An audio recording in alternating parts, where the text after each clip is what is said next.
welcome to 3 Count Commentaries. We're going to talk about Smackdown, February 16th, 2023. And we're going to start with the good stuff. We're just going to start with The Rock joining the Bloodline and my conspiracy theory that The Rock is going to turn on Roman Reigns. I can just see it coming. I see it a mile away. I see it coming. This is all a ruse to help Cody become the champion, right? We'll see. Let's talk about this. So, Dave Meltzer has been running around all week talking about Dwayne this and Dwayne that, talking about him like they're on a first name basis, like they know each other. Anyway, he claims that The Rock backed out of the match with Roman after seeing public pressure towards Cody and then agreed to do the tag team match, which anybody with common sense would have told you already. I mean, you don't need to pay Meltzer to know that, right? You could just watch the show and see that. That's pretty much what occurred. All right. It's a slight pivot. It's not a full change. It's a slight pivot of what they wanted to do. So they told the story tonight of Roman being very excited. He comes out there. He's hugging Jimmy. They're going to fix Jay's problem. What Jay messed up, they're going to fix it. And you got Paul Heyman doing some really sneaky business with Grayson Waller. Later on, he's, chatterboxing with Grayson Waller because Cody Rhodes and Seth Rollins are going to be on the Grayson Waller effect at Elimination Chamber, which I'm guessing is going to turn into a tag match with him and Austin Theory against Cody and Seth Rollins. I can pretty much see that. But Roman Reigns starts the promo segment at the end of the show. He starts by saying that people are pretty dumb. He says individually, maybe not, but when you get in groups, you get pretty stupid. Then he starts talking about everything that the Bloodline says has purpose. These are things that you need to understand, and this is the greatest night in WWE history. Then the fans started chanting for Cody. He says, yes, Cody. Cody's the guy who ruined everything, but we're going to fix it. Because tonight is the first night you can say that The Rock is the member of the Bloodline. And The Rock comes out and he's wearing a very thin vest, reminiscent of the $500 vest he used to wear in 1998 or so, late 97, 98. He's jacked to the gills as usual. Rock swaggers. They go to commercial during The Rock's entrance. I mean, how disrespectful. Anyway, they go to commercial. They come back. The Rock is in the ring, and he's got the floor. Roman has stepped to the side. He's gone over to the corner with Jimmy and Solo, who virtually have disappeared from this story. The Rock says that he has some good news. Says that they broke the indoor attendance record, not just for that building, not just for that city, but for the entire state of Utah. And he says the record that they broke was the largest gathering of trailer park trash, which I gotta say was very nice.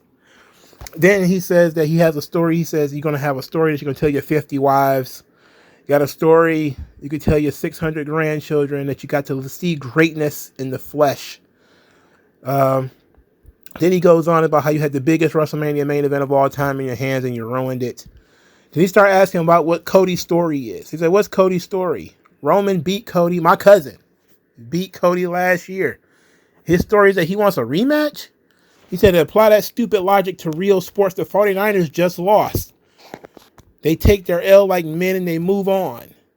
Then he started talking about the Utah Jazz losing to Michael Jordan in like the 90s.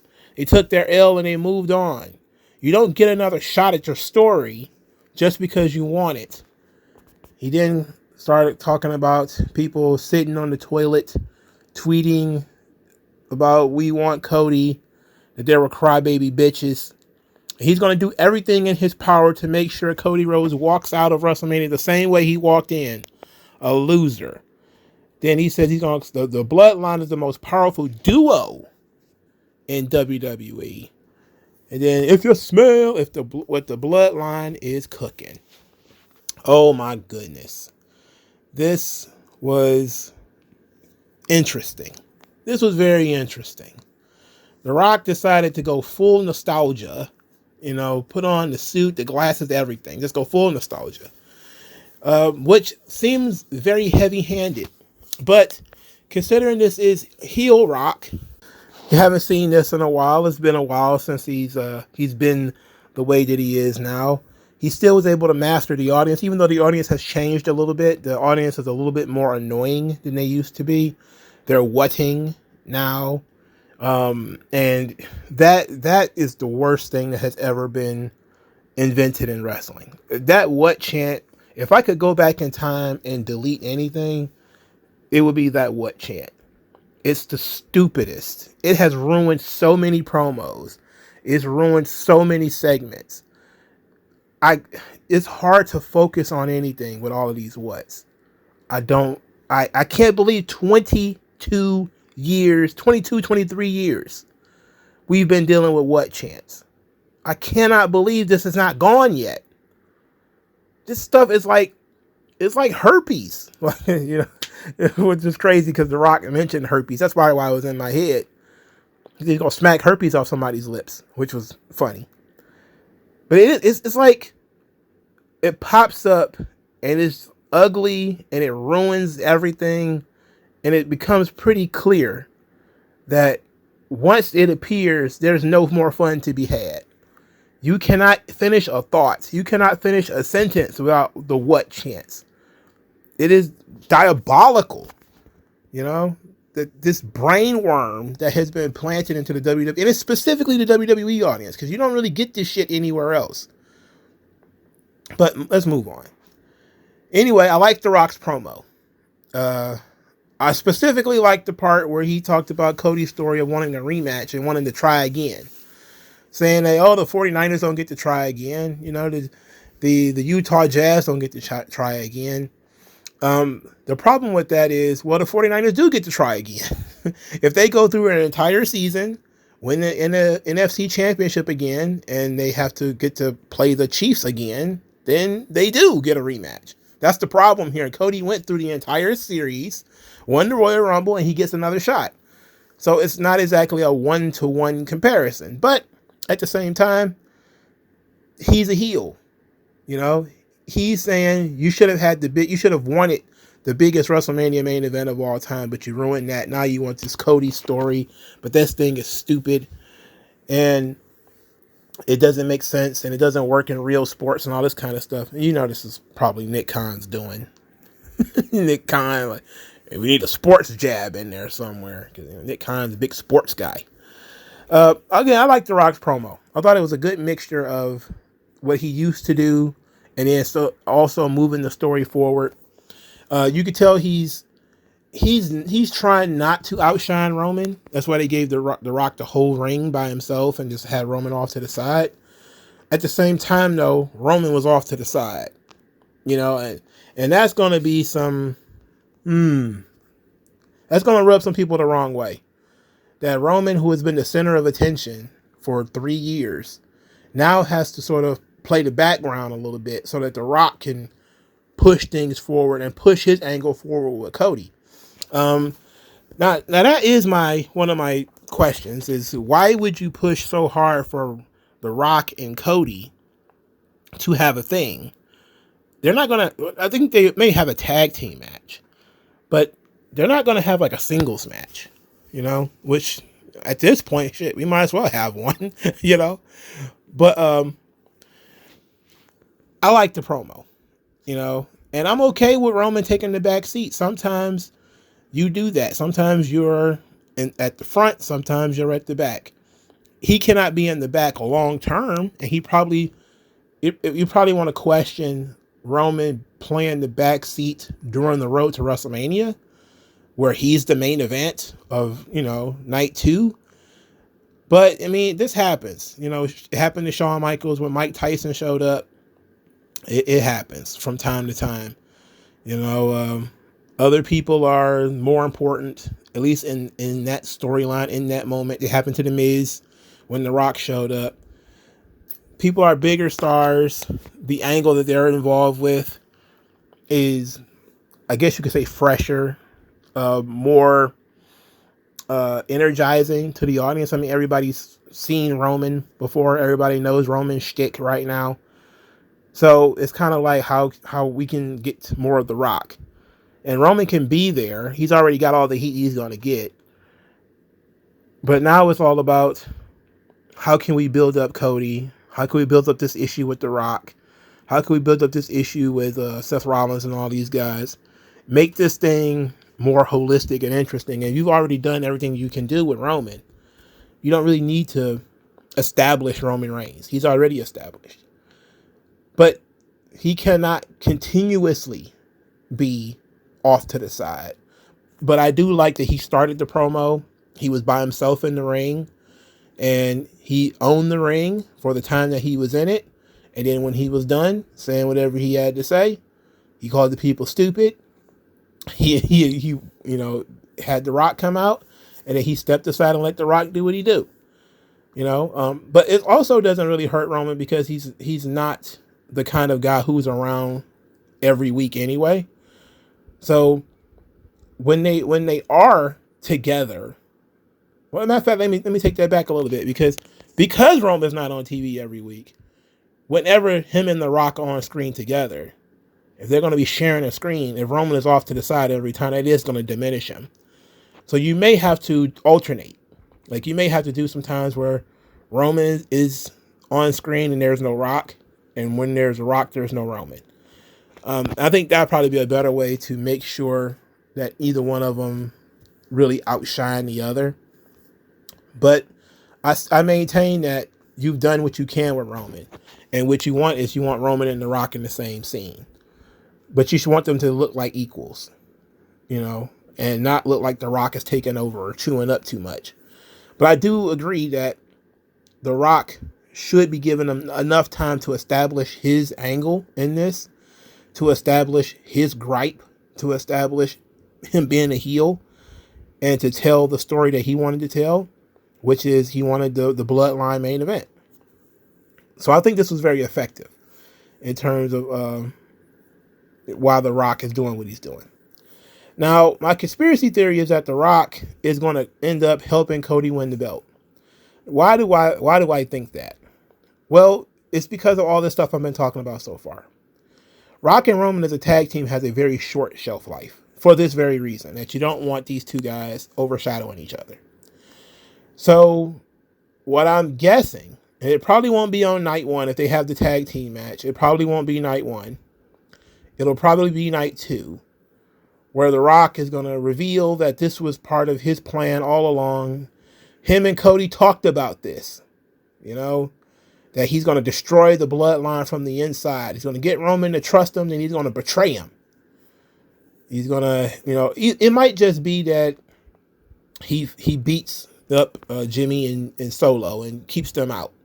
It might just be something as simple as that. It might be something more, I guess you could say, more aggressive, like he gives a rock bottom or a people's elbow to Roman or something.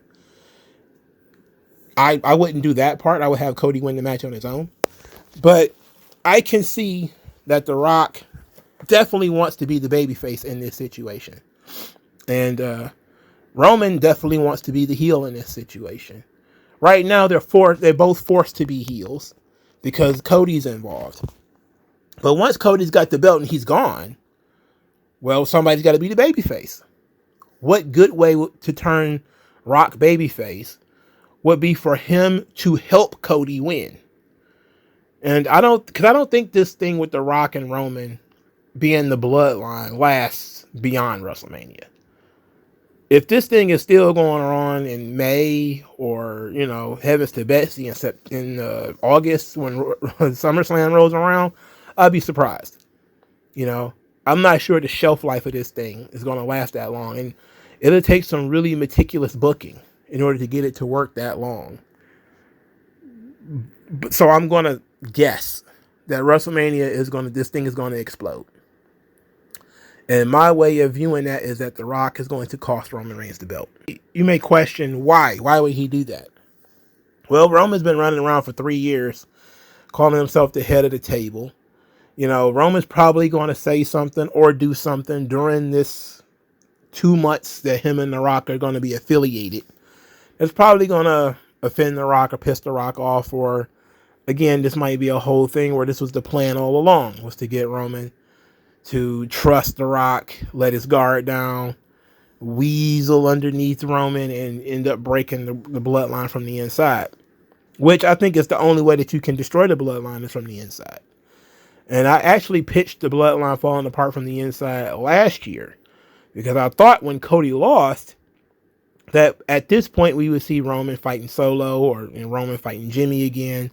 And then there would be no bloodline going into WrestleMania 41.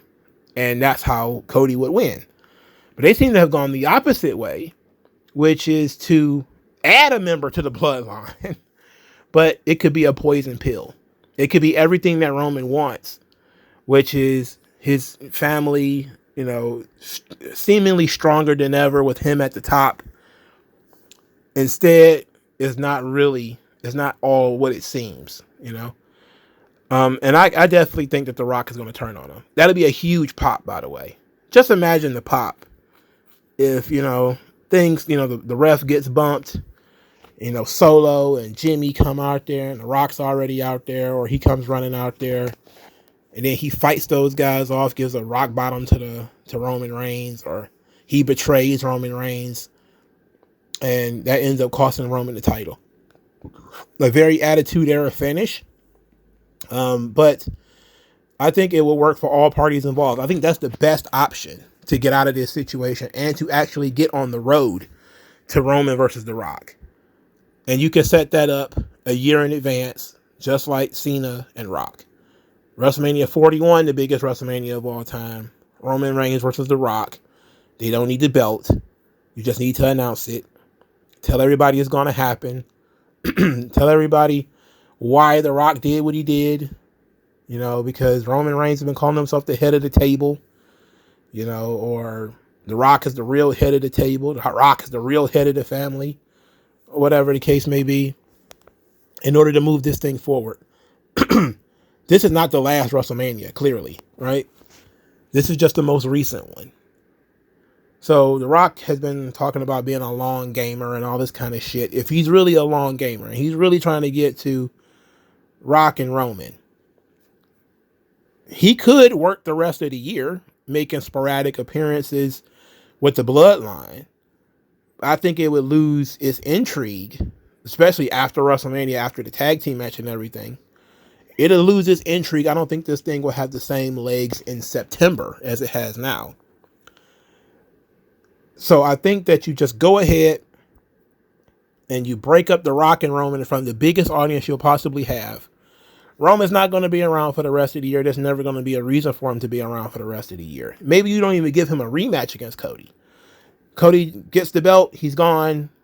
Roman is now, maybe you could write him off for a little while, and then you start building up their match against each other. To me, that seems to be the most sensible way to do this thing. It's clean. It's efficient. It handles any dangling parts that you might want to have. Nobody needs to get any revenge on The Rock except Roman. So that's kind of how I would do things. There's been some people who've been making some jokes about there being like Bloodline and Bloodline Wolf Pack. That, The Rock's going to have his own bloodline, and that's when you're going to start seeing like some of the other people like Jay and, Jacob Fatu and all this kind of stuff. I guess you could do that. I don't know if Roman's not going to be around for this. I can tell you that. I don't think Roman's going to hang around long enough to make that thing work. Plus, you still do have to do something with Jimmy and Solo. Like, these guys have to get back in the mix. And they can't just, go back to being bumping goons, like random stooges. So I can see The Rock being involved with this for a while. Just long enough to get to WrestleMania before he's like, okay, I'm out of this thing now. Now, I did the Bloodline thing. He leached off of all of Roman's heat, which is exactly what he's doing right now. You think I ain't noticed it, but I noticed that he's leeching. But he's pulling a Chris Jericho. He's pulling a John Cena.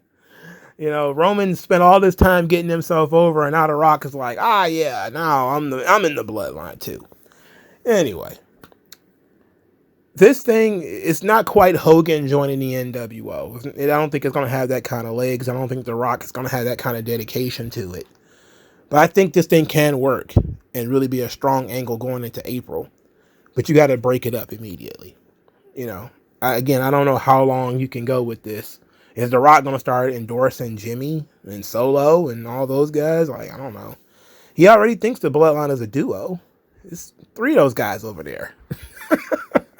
The Rock and Paul Heyman, though, that's another thing that I find to be fascinating. Have they ever had any interactions? The Rock and Paul Heyman. I would love the idea of The Rock and Paul Heyman in the middle of some promo battles at either later this year or early next year. That's going to be fucking good. You know, if Paul can manage to hang on and still be here in February of 25, bruh, him and The Rock going back and forth could be really fun. The amount of stories that Heyman can tell without those guys being there could be amazing. So, but I don't think they need to be a tag team for a long time. Or, you know, they need to be buddy chummed up for a long time. And I can see the face turning. I can see it coming. All right. That was really good, though. The Rock is really good. I can see the turn coming, though.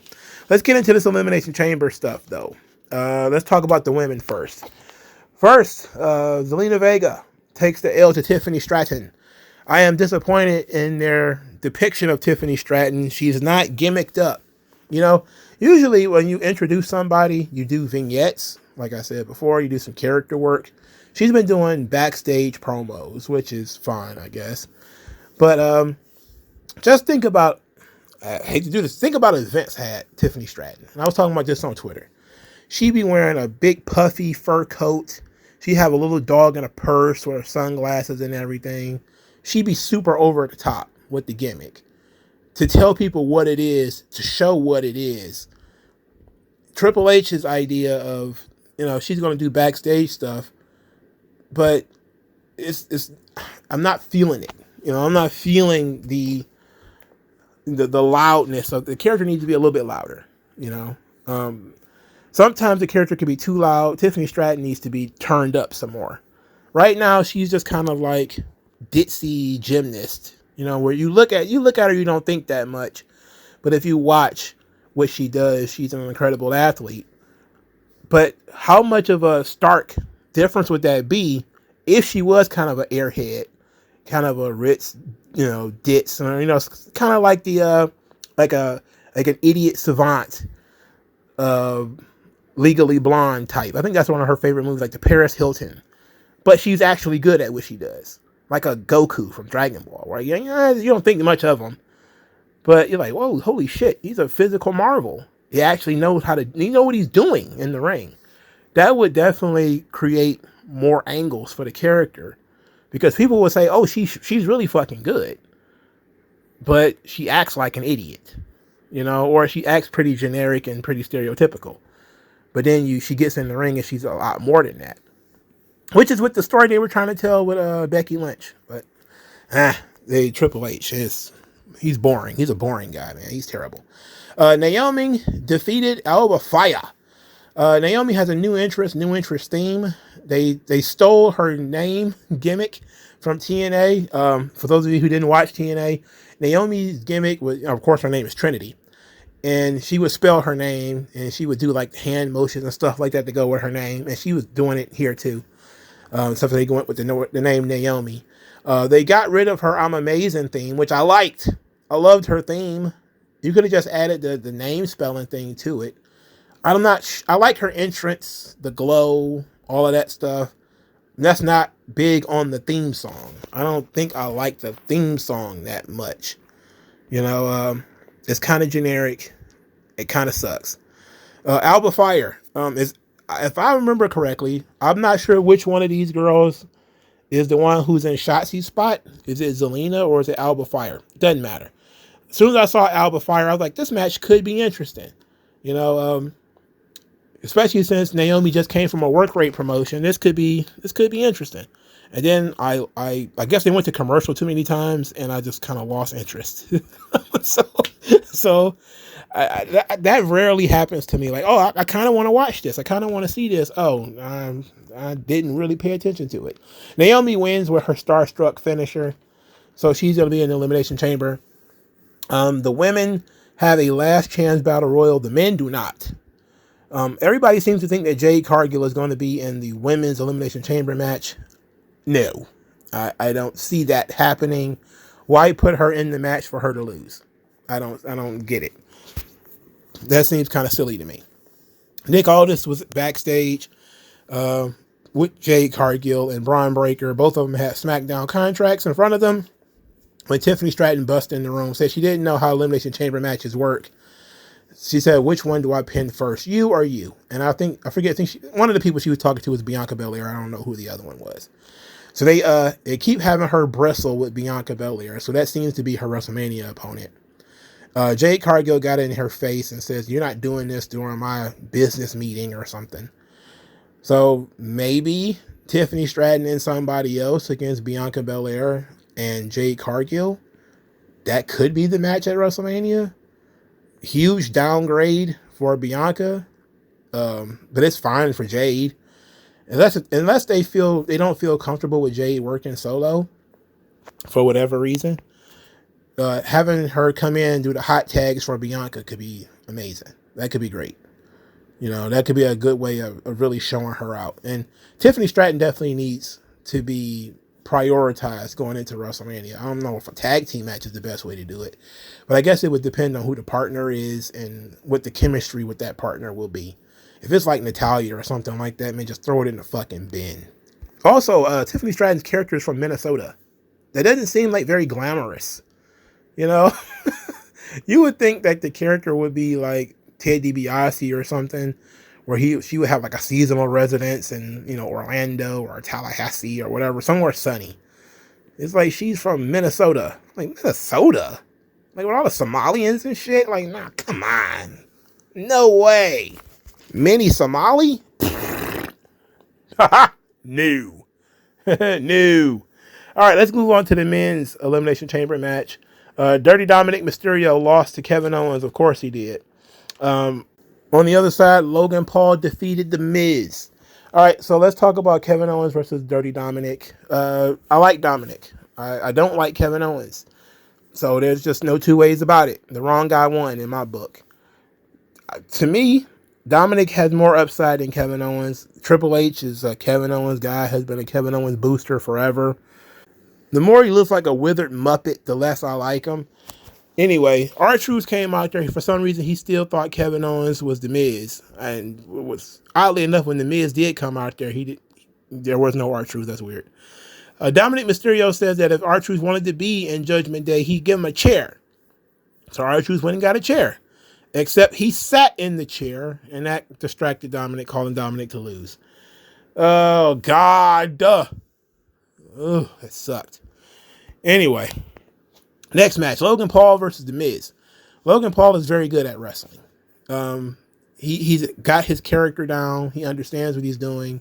He looks great. He's cocky. He's got charisma. But him and The Miz, when that standing moonsault spot, when they got all tangled up and neither one of them knew what they were doing, I looked at that and says, that's 100% horseshit right there.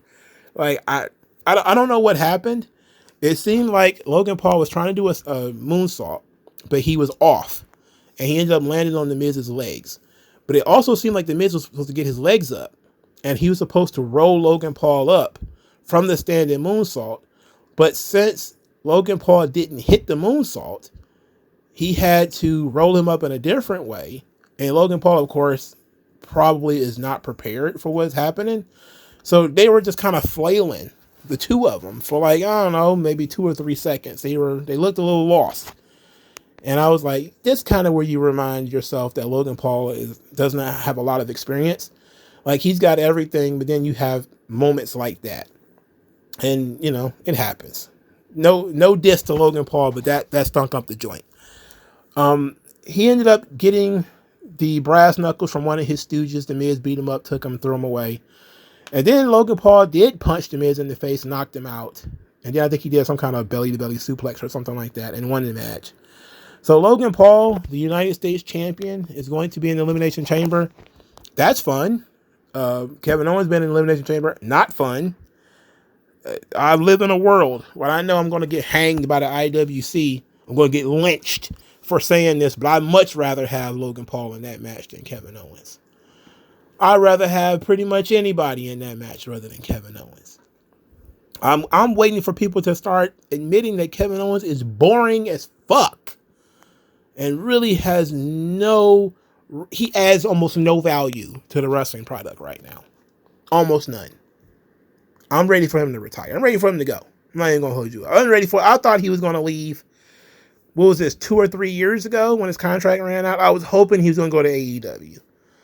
And it didn't happen. Hurt me to my heart that he's still hanging around. Damn, Kevin Owens sucks.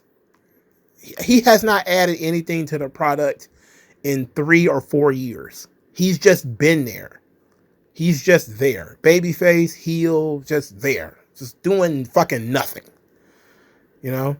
And if he wasn't Triple H's boy, he probably would be in the AJ Styles position right now where he'd be aimless and sitting in the locker room.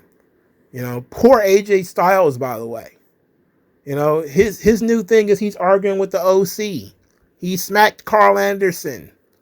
And Carl Anderson got in his face. And I'm like, what is this? What is this now?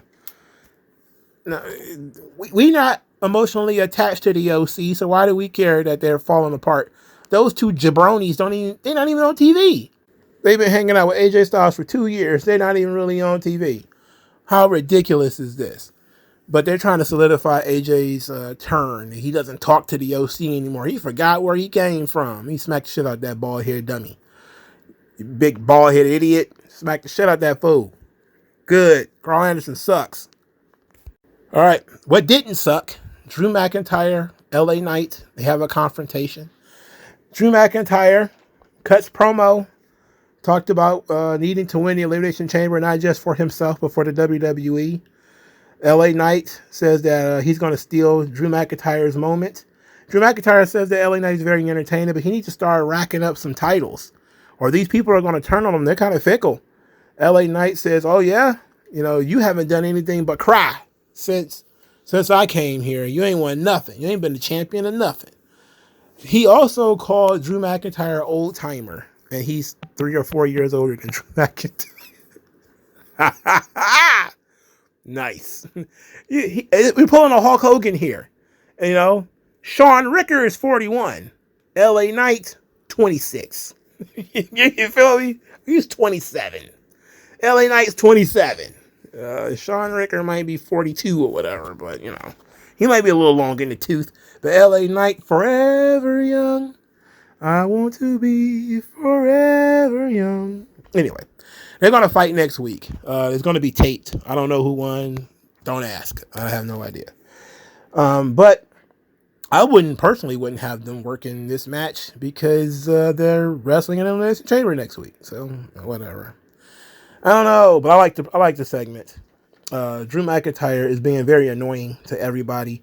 I don't know why LA Knight was being especially aggressive against Drew McIntyre, getting in his face and everything, but it works out. It works for the LA Knight character. You know, it works out for him. Pete Dunne and Tyler Bate, they're talking. Look, WWE's minis division is doing way too much talking. They're trying to come up with a tag team name, and Tyler Bate came up with New Catch Republic. God, throw them in the fucking river. Shit. Get some real talent in here. Anyway, God damn, Dominic Mysterio, who actually has talent and charisma. So neither one of these guys can beat any two members of Judgment Day. Then they suggest, they being New Catch Republic, or Pete Dunne and Tyler Bate, suggest that Dominic Mysterio and R-Truth fight them next week. This is when Dominic says R-Truth is not in Judgment Day. So they changed it to JD McDonough, and they're going to have the match next week. And I almost vomited. I nearly vomited at the thought of having these two bums and JD McDonough in the ring at the same time. I'm pretty sure all of Europe is going to be throwing babies and potatoes in the air because look at all of our NXT UK boys. They're on the Smackdown machine. Look at them, mate. Oi! Oi, JD McDonough with his giant head. He represents us. Fuck out of here. Oatmeal cream pie face Pete Dunne. Bro. Oi, look at me finger bending, bro. I'm the baddest man in NXT. I'll bend your fingers back. And that's all I tend to do. Shut up. Look at your knees, by the way. You're bony in the knees. Why are you like this? Why are you orange? By the way. This is not good. This, Triple H, this is not good. The Creed brothers not being on TV, but these fucking guys being on TV, not good. Alright? You deciding you're going to give television time to Pete Dunne and Tyler Bate, not good. It's a travesty. Get them the fuck out of here. Alright, Damage Control. They cut a promo in Japanese. EO says they made Damage Control what it is, and that they are the champions because they are strong. This is EO's era now, and they're going to embarrass Bayley. That's the long and the short of it. They looked very cool together. I like that. Later, Dakota Kai runs up on Bayley. She's shaking in her boots. She's, forever injured. And she's like, oh, they're going to get me. Bayley, you got to help me. And Bayley's like, look, this has been going on for weeks. I don't know who to trust. I heard what they said, but I can't really help you right now. It's like, that was dumb. That was dumb. Now when Dakota turns on Bayley, she's got a good reason. Why would you give the heel a good reason? Why would you make the heel reasonable? Dakota Kai is afraid for her life, and Bayley is like, handle it yourself, Chief. Damn, you might as well just push her into the arms of Damage Control. They don't want her, they want to kill you. So that was dumb. I have not been a big fan of how this Damage Control thing has gone. I feel, and I think most other people feel, that Dakota Kai is going to turn. But how about not giving Dakota a reason? You should have just had Bayley and Dakota together, and Bayley just said, look, I got your back. Nothing's going to happen to you. And then maybe she's being a little naive. And then, when Dakota turns on her, it's, Bayley was being naive. She was being very nice, very sweet. As opposed to Bayley, damn, Bayley a bitch. She's going to throw you to the wolves. And it just so happened that you were on the side of the wolves already. Very suspicious that would be. Anyway, Authors of Pain, they destroyed some jobbers. This was fun. This was probably this is my favorite match. Because it was just two big jack dudes kicking the shit out of some other guys. Which is what I watch wrestling for. I watch wrestling for shit like this. Alright? I live for stuff like this. Now that Super Collider move that they do, where they touch backs together, nope. Stop doing that. Just don't do that again. I don't like that. It looks very weak. It doesn't add anything to the move either. We're gonna smash them together and then powerbomb them. That's kind of dumb. Anyway, the Authors of Pain have an interesting finisher. It's like a suplex powerbomb finish. I would think they will have something a little bit more devastating, but all right. In any event, I think it was Corey Graves that was telling us about these guys, and one of these dudes is like a kickboxing champion.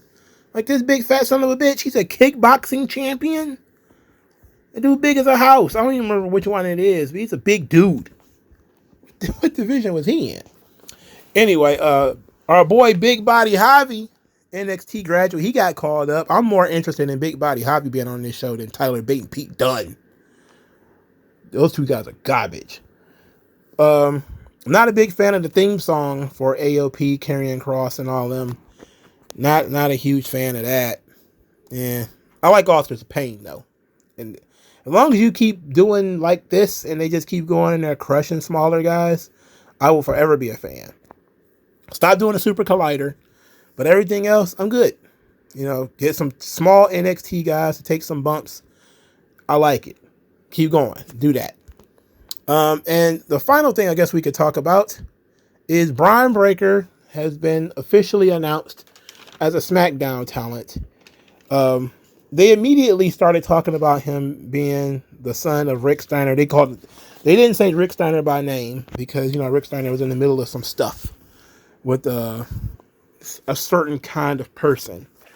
But they did mention Scott, the nephew of Big Papa Pump, and come from good stock himself. He just kind of smiled and shook hands and signed his contract, and he's going to make his debut next week, which is going to be taped.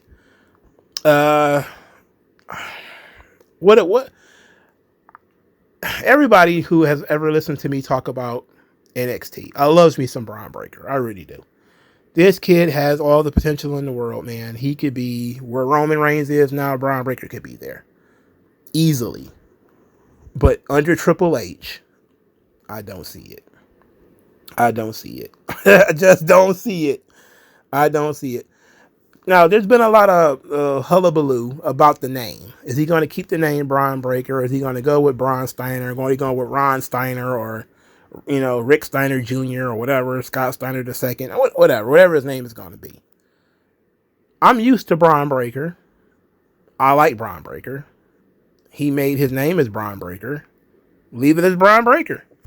I may be in the minority, but I think the kid created a brand for himself. I think the kid created a name for himself. I don't think he needs his family's name in order to, get over. Roman Reigns didn't change his name to, Roman Uso or Roman Fatu or anything like that. He just kept it as Roman Reigns, but you knew who he was, who he's related to. His name's not Roman Anawai or whatever. The Wild Samoan Roman Reigns or nothing stupid like that. You don't have to do that shit. I mean, commentary is telling people that's who you're related to, that's whose family you are. You don't have to be like a Randy Orton. So I'm okay, with Braun being Braun Breaker. I'm also okay with him being Braun Steiner. I'm also okay with that. But I would prefer if he made his own name first, and then maybe he started using their name.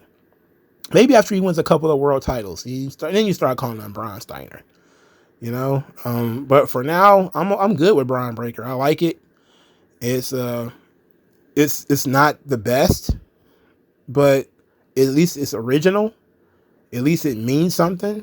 At least it's established, and you can always grow from it. Like once you change your name to Steiner, you got nowhere else to go. Once you start going into the Steiner stuff, you really just don't have anything else.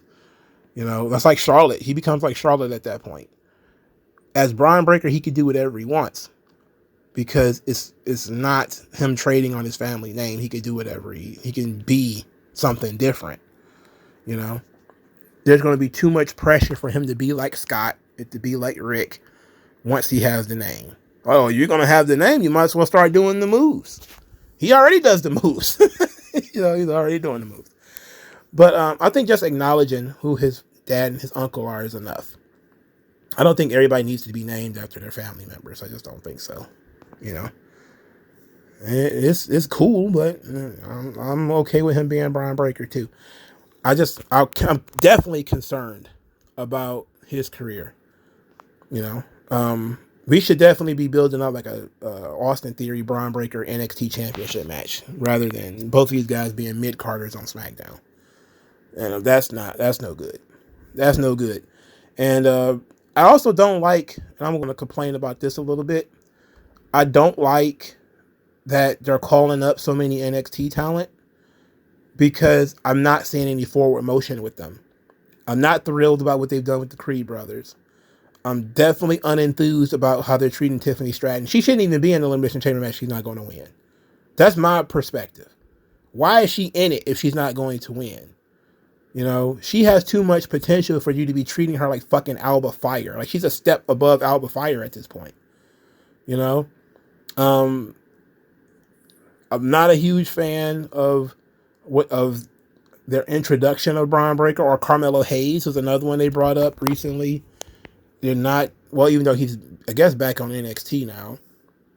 I wasn't a big fan of how they introduced Shotzi. That was under Vince, but how they have done nothing with them.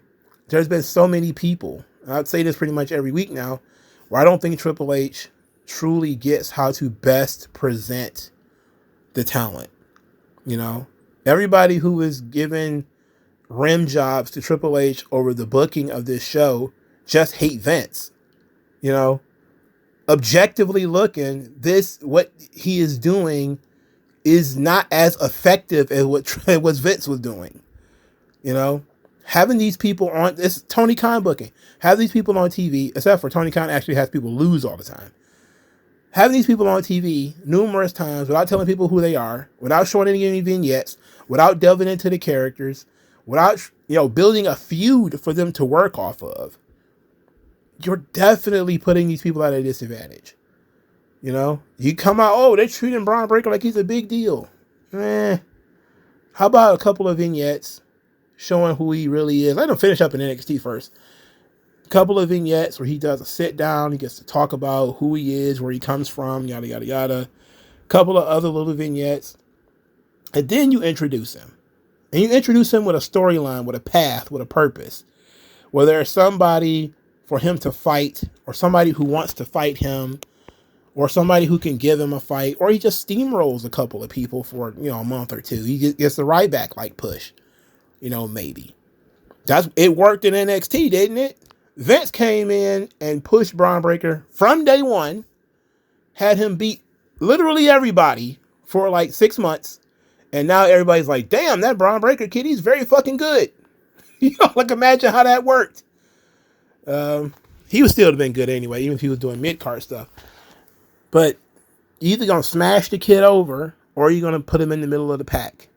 And I don't think you need more people in the middle of the pack. You need more people at the top. And as of right now, Roman's still at the top. The Bloodline story is still at the top. You're still doing stuff there. Maybe wait for all that stuff to be over with. Maybe wait till after WrestleMania, and then you start, bringing new people in. The matriculating in mid-January and matriculating in September. Like, come on. Calling people up for nothing. It's just because you want to be able to do different shit. That sucks. And it all actively hurts NXT too, because at least, when Vince was doing it, it would be like once or twice a year. After SummerSlam, after WrestleMania, maybe for the Royal Rumble, you would see NXT talents come up. But it wasn't sporadically throughout the year. Random NXT talents just come up for no reason, just to populate the mid card. And even when he was doing stuff, like when he would do something like with Neville, where it didn't quite get where he wanted it to go, he still put some effort into it. I don't see any effort in Triple H. He did fuck all nothing for the Creed brothers. Nothing. Nothing. What did he do for the Creed brothers? They didn't do fucking nothing. And they're in the same boat as Braun Breaker. These kids came out of nowhere. Vince smashed them over. Really got them over. Really put the effort into them. And then they got over. And they were amazing. And now look at them. Doing nothing. Brought them up for no reason. No plan. They're not in the tag team scene. They're not even building up wins so that if they get a title match, you believe in them. They're not doing anything. They're not in a story. They're not in an angle. They're not opposition to anybody. There's just nothing. And to me, I'm concerned. I'm concerned for Braun Breaker, man. I'm concerned for Tiffany Stratton too. The only saving grace is when it comes to Tiffany Stratton is Sasha Banks ain't coming back. That's the savior right there, is that Sasha Banks ain't coming back. So there's fewer female stars to get in the way. They're never going to see Naomi as being a huge star, so you don't have to concern yourself with that. Triple H is under the impression that Bayley is one of the biggest stars of all time, even though, I say Bayley is basically Chris Jericho level, where if she was to go to AEW or something like that, people will worship her. But in WWE, she's, highly respected veteran type. But it's an easier path as a woman, than it is for a guy, because there's no, LA Knights and, the Logan Pauls and all those guys are clogging up top spots in WWE. That's why you should have just left him in NXT. But as long as he's called up now, so you can't put the toothpaste back in the tube. Let's see where it goes. And I hope that I'm going to be wrong. I hope that I'm wrong and that Triple H, you know, in a couple of months has had Braun Breaker on the verge of at least being the United States champion or something. And all this stuff matters. Otherwise, we're just looking at another Austin Theory. Let me know what you guys think. Thank you for your time. I'll talk to you guys later.